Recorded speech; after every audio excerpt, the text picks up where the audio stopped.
In this segment, we're going to talk about the concert bass drum. When selecting a concert bass drum, look for an instrument that's about 26 to 36 inches in diameter and nice and deep for a deep, low, resonant sound. Now remember that a marching bass drum is not a good substitute for a concert bass drum. Typically, a marching bass drum is tuned higher, has some muffling. You want a low, resonant sound for a concert bass drum. Ideally, you want to have the concert bass drum mounted on a suspension stand. So in this case, the drum is suspended with these rubber straps around a metal hoop. This allows the drum to be more resonant.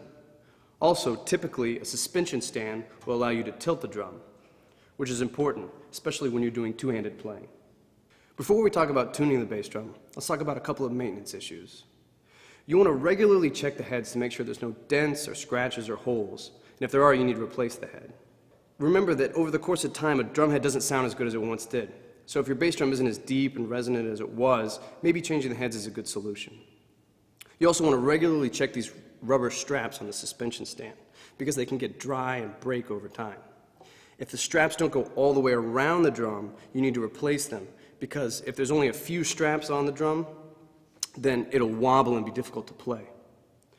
Also, because of the low sound of the drum, if there's any loose parts on the stand, then you'll hear a rattle while you're playing, which you don't want. So if you hear a rattle, just check all the screws and bolts and make sure that they're tightened. And if that doesn't solve the problem, maybe apply some tape or some moleskin to stop the rattle. Now, 9 times out of 10, the rattle is actually coming from the drum itself. And to fix that problem, you have to take the head all the way off and get inside the drum to tighten some bolts. So we'll cover that in just a minute. All stands also come with wheel locks, which are really important when you're playing because you don't want the bass drum rolling away while you're trying to play it.